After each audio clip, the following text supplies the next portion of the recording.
il est absolument possible qu'au-delà de ce que perçoivent nos sens, se cachent des mondes insoupçonnés. Albert Einstein.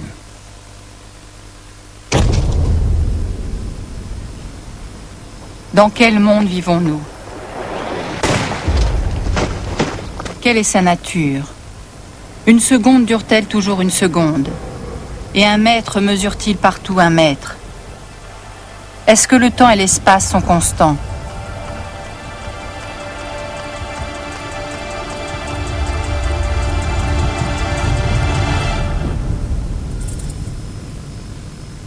En 1905, Albert Einstein a publié une théorie qui a totalement bouleversé l'image que nous avions du monde jusqu'alors. Il a découvert que le temps peut s'écouler plus lentement et que l'espace peut se contracter. Il a ainsi ouvert la porte sur un monde inconnu et mystérieux, au-delà de nos perceptions traditionnelles. Un monde en apparence inaccessible, et pourtant à portée de main.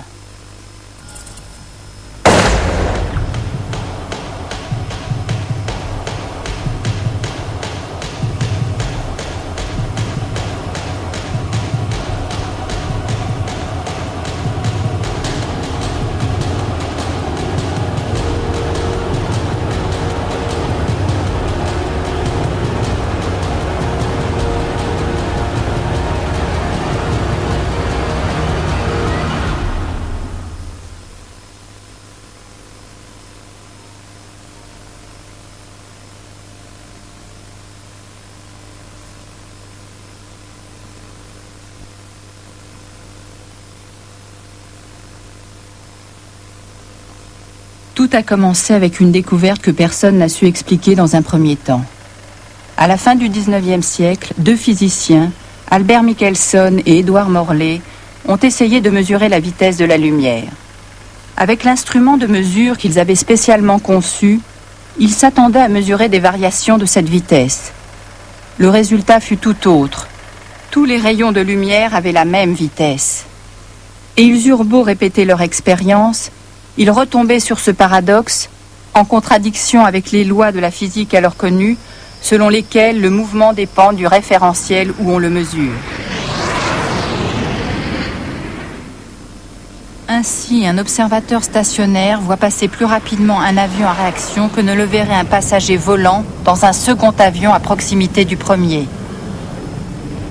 La vitesse ne dépend pas seulement de l'objet en mouvement, mais aussi du mouvement de l'observateur lui-même.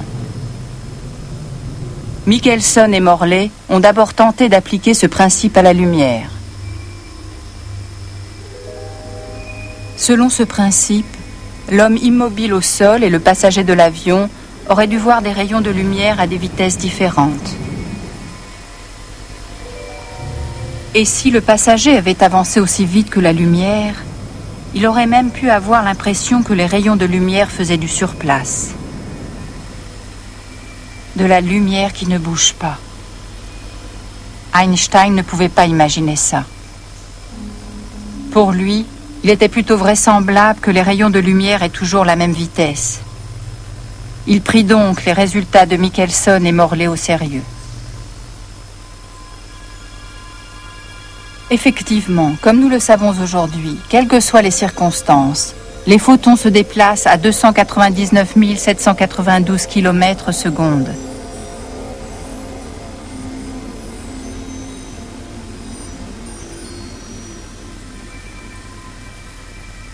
Mais si la vitesse de la lumière est toujours constante, il est impossible que les deux observateurs qui ont des mouvements différents enregistrent une vitesse différente pour le déplacement d'un photon, donc des distances d'une longueur différente.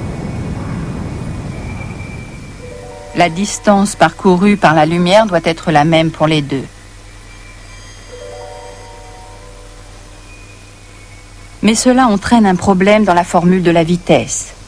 Si la vitesse est constante, alors les deux autres termes de l'équation, c'est-à-dire d'une part la distance parcourue et d'autre part le temps nécessaire pour la parcourir, doivent donc se comporter d'une manière différente de ce que l'on supposait jusque-là.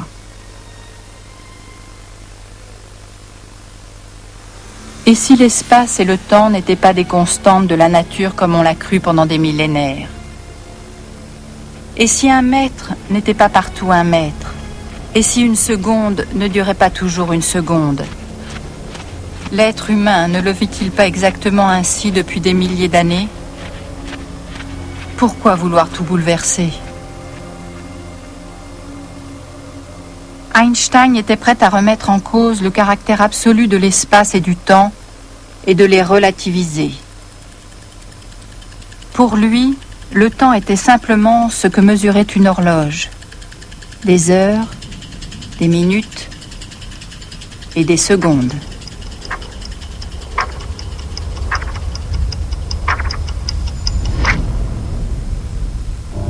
Une particule de lumière, un photon, qui va et vient entre deux miroirs, agite aussi comme une horloge. Il se comporte comme un pendule. Avec une telle horloge de lumière, on peut mesurer exactement la distance entre la Terre et la Lune.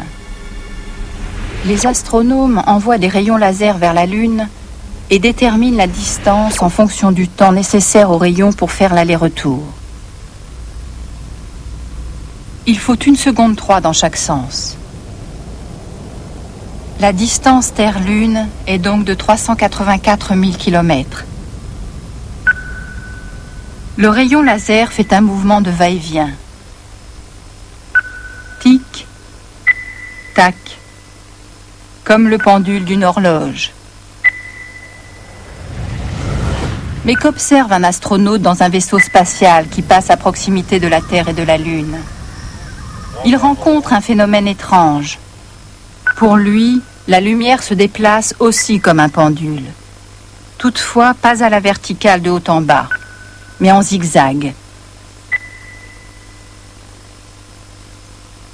Du point de vue de l'astronaute, le rayon laser doit donc parcourir une distance plus long que s'il était un simple observateur sur Terre. Si on compare les deux distances, il est alors clair que pour l'observateur stationnaire au sol, la distance est plus courte et que pour l'astronaute, elle est plus longue. Étant donné que la lumière ne peut avoir qu'une seule vitesse, elle ne peut pas compenser la différence. C'est pour cette raison qu'elle a besoin de plus de temps. Ainsi, du point de vue de l'astronaute, le pendule de la lumière marche plus lentement. Cela signifie que le temps s'écoule plus lentement pour lui. Vu du vaisseau spatial, le temps se dilate donc entre la Terre et la Lune. Ce fut une découverte ahurissante.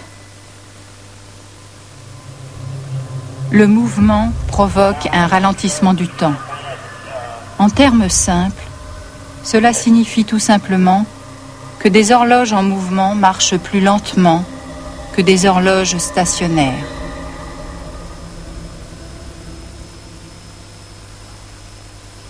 Ce n'est que 50 ans plus tard que la théorie d'Einstein a pu être démontrée de manière pratique. Après l'invention de l'horloge atomique, qui permet des mesures extrêmement précises, une expérience appropriée a enfin été possible.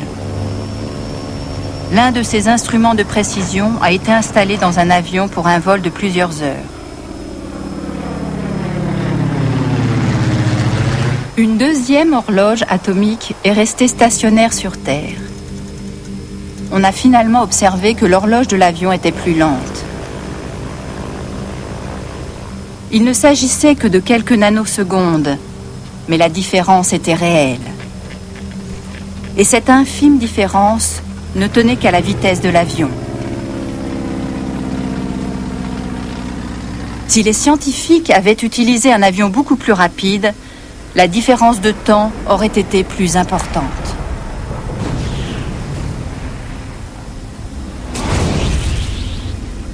L'horloge à bord aurait été nettement plus lente que celle laissée sur Terre pour la comparaison.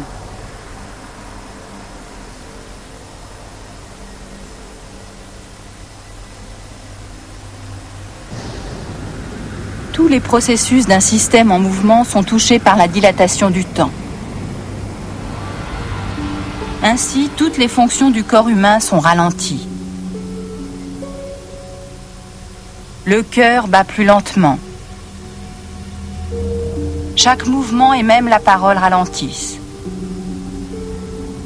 Le processus du vieillissement est également affecté. Et le sable d'un antique sablier s'écoule moins vite qu'avant.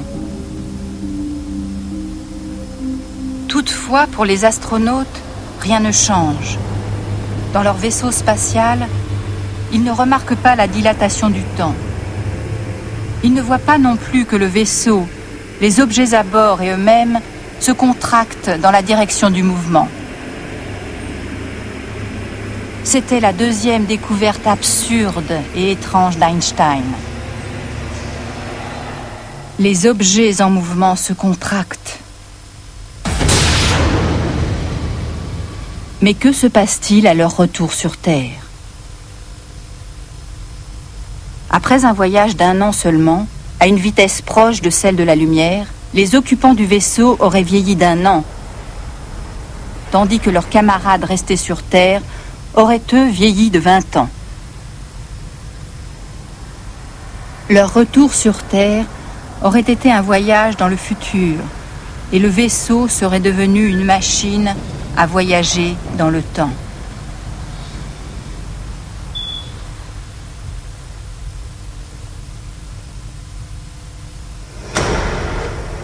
L'espace et le temps sont donc relatifs. Tous ceux qui passent à côté de nous vieillissent plus lentement tout en se contractant. Nous ne le voyons pas, car nos vitesses sont bien trop faibles. Les phénomènes qui résultent de la théorie de la relativité d'Einstein ne s'observent clairement qu'à partir de 10% environ de la vitesse de la lumière. C'est 30 000 fois plus vite que le plus moderne des vaisseaux spatiaux. 100 millions de km/h. Si on pouvait lancer une navette spatiale à cette vitesse, les astronautes observeraient de leurs propres yeux le ralentissement du temps.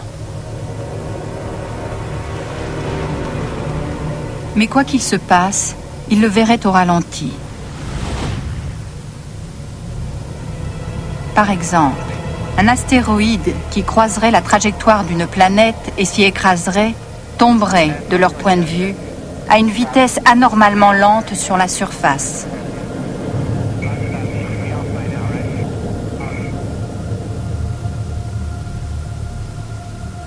Le corps céleste s'approcherait de la surface dans un mouvement fortement ralenti, comme on le voit parfois dans des films.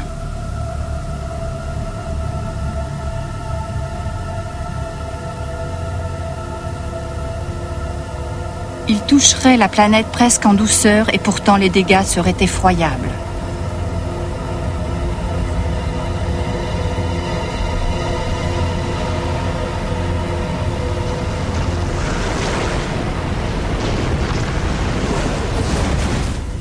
Comment peut-on l'expliquer ?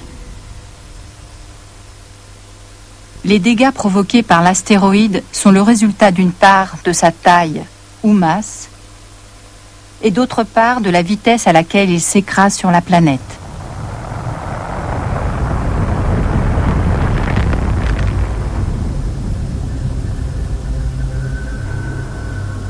Si les astronautes voient l'astéroïde tomber doucement, mais que les dégâts provoqués sont ceux que produirait un choc à vitesse normale, alors, à leurs yeux, sa masse doit logiquement être plus grande. Mais la masse d'un corps peut-elle grandir ? Tout comme le temps et l'espace peuvent se modifier.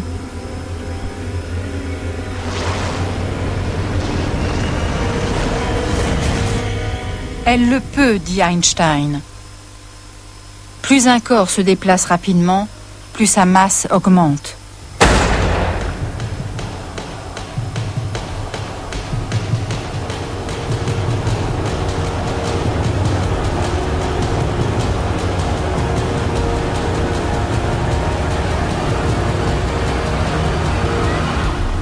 C'est la troisième découverte d'Einstein. Tandis qu'il s'attaque au phénomène en le mettant en équation, il constate que la masse n'est rien d'autre que de l'énergie sous une forme particulière. C'est la conclusion la plus importante de sa théorie de la relativité. Cette énergie peut être calculée mathématiquement en multipliant la masse par le carré de la vitesse de la lumière. E égale mc2. La formule la plus célèbre du monde. La puissance de l'énergie dont il s'agit ici est formidable. Même quand un corps est inerte, 1 kilo de sa masse au repos peut avoir l'énergie nécessaire pour soulever un lac alpin de taille moyenne.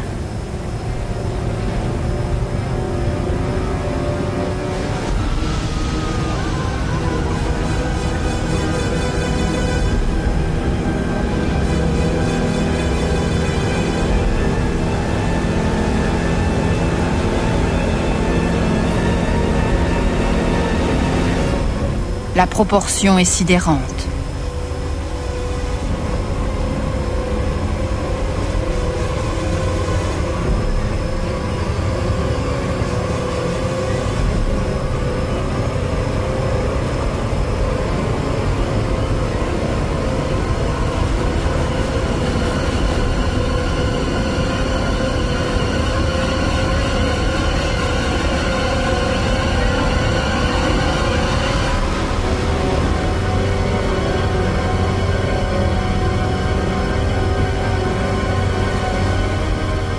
Vraiment incroyable. 1 kilogramme de matière recèle une quantité d'énergie telle que l'on pourrait soulever plusieurs milliards de tonnes avec celle-ci. Au début, la formule d'Einstein n'était pas du tout clairement comprise. On la considérait comme une simple possibilité théorique et on ne la prenait pas très au sérieux.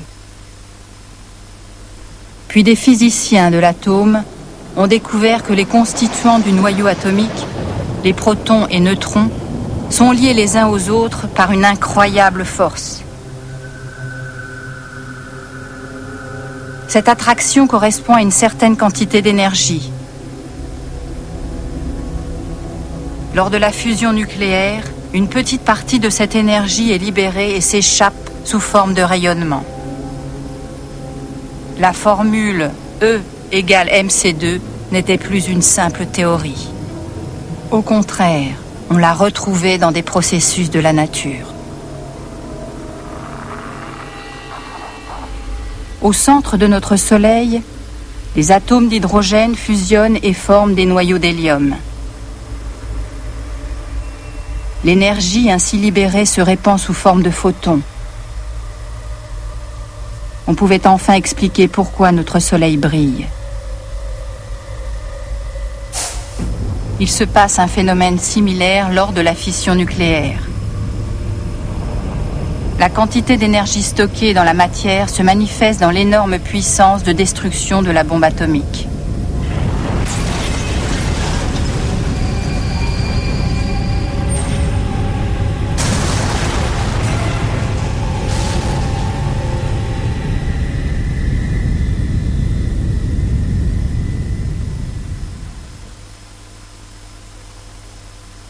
Einstein a réussi quelque chose d'exceptionnel.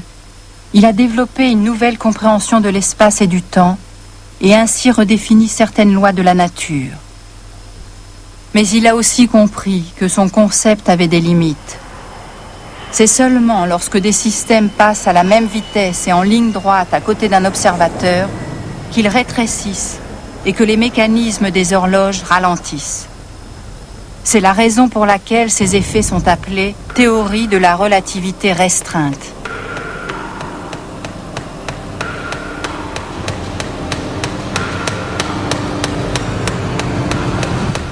Mais Einstein savait qu'il y avait une force dans la nature qui ne s'intégrait pas encore dans sa théorie, la gravité. Elle influence pourtant tout phénomène physique. Il était évident qu'il devait élargir sa théorie. Pendant 8 ans, il s'est débattu avec la théorie de la relativité générale pour enfin trouver la solution. Le temps et l'espace ne sont pas seulement modifiés par le mouvement, mais ils le sont aussi par la matière. De grands corps célestes, comme notre planète, ralentissent aussi l'écoulement du temps. Plus nous nous approchons du centre de la Terre, plus nos horloges ralentissent. Près de la mer, le temps s'écoule plus lentement qu'au sommet d'une montagne. Au sol, plus lentement qu'en haut d'une tour. Même entre la tête et les pieds, il y a encore une petite différence. Et à 25 000 km d'altitude, la différence de temps avec le sol est si importante qu'elle doit être prise en compte par les satellites de positionnement GPS. Sans cette correction, le calcul de la position à la surface de la Terre serait erroné. Étant donné que la matière influence aussi l'espace, les longueurs des corps changent quand ils s'approchent de corps célestes.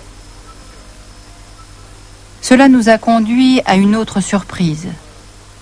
Si on fait passer une toise par le centre de la Terre pour en mesurer le diamètre, celle-ci rétrécit. Il y a ainsi de la place pour une plus grande longueur. Qu'est-ce que cela signifie? L'intérieur de notre planète est-il plus grand que sa circonférence ne le laisse imaginer? Einstein a en effet conclu que le volume au centre d'un espace se dilate à proximité d'un grand corps céleste. En termes simples, on peut dire que l'espace augmente. Mais peut-il grandir? On ne peut pas imaginer qu'il existe au centre de la Terre un volume plus grand qu'on ne le voit de l'extérieur. C'est pour cela que le phénomène a été simplifié en un modèle bidimensionnel.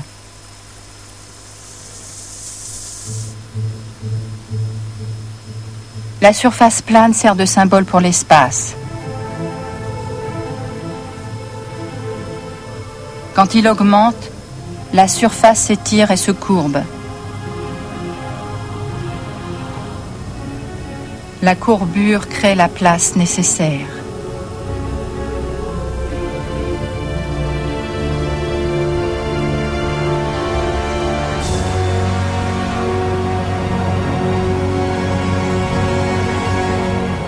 Ce fut le plus grand exploit d'Einstein. Il a tout simplement réussi à définir la gravité.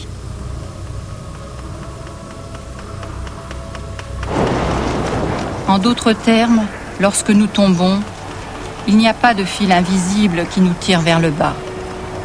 Nous tombons dans la courbure de l'espace-temps.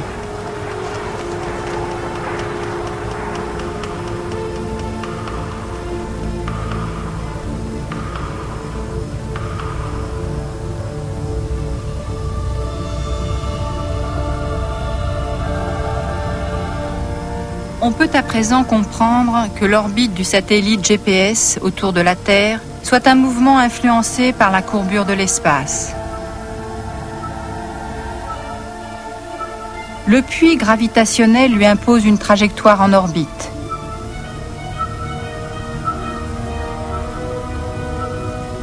Sans elle, le satellite se déplacerait en ligne droite.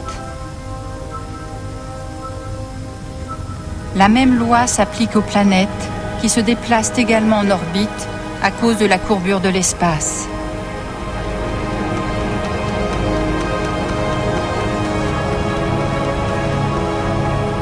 On a pu obtenir la preuve décisive de la courbure de l'espace en 1919 lors d'une éclipse du Soleil. Quand la Lune cache le Soleil, les étoiles derrière lui sont visibles pendant quelques minutes. On peut ainsi mesurer leur position. Et effectivement, les étoiles près du Soleil étaient légèrement décalées. Près de la masse du Soleil, la lumière est déviée et se déplace sur une trajectoire courbe. Ce fut la première observation palpable de la structure de l'espace-temps et le grand triomphe d'Einstein.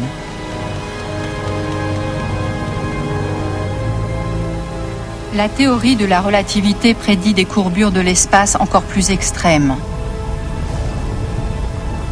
Quand à la fin de son cycle de vie, une étoile s'effondre sur elle-même ou implose sous l'énorme pression de sa propre gravité, elle courbe l'espace-temps de manière si intense qu'une partie d'elle-même s'isole du monde extérieur. Plus aucune lumière ne s'échappe du puits gravitationnel ainsi créé, et l'étoile devient invisible. C'est ce qu'on appelle un trou noir.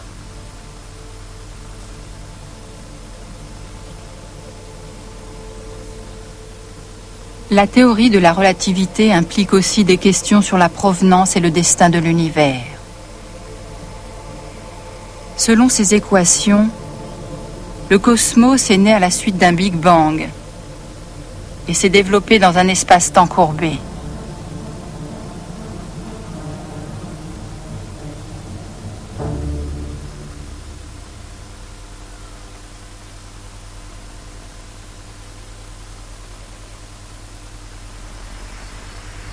Nous sommes convaincus qu'une seconde reste une seconde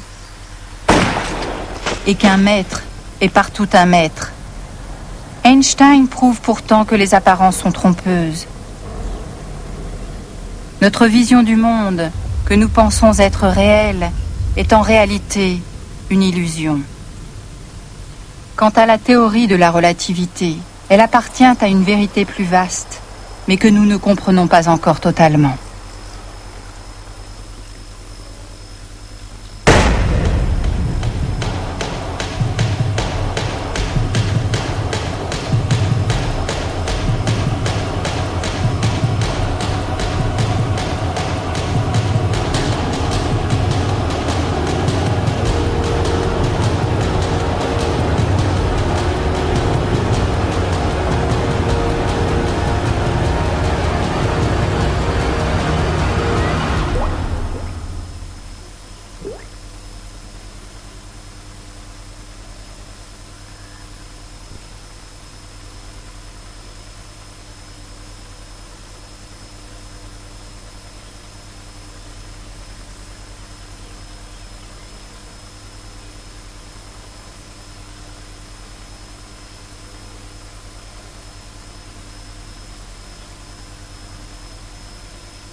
Parfait.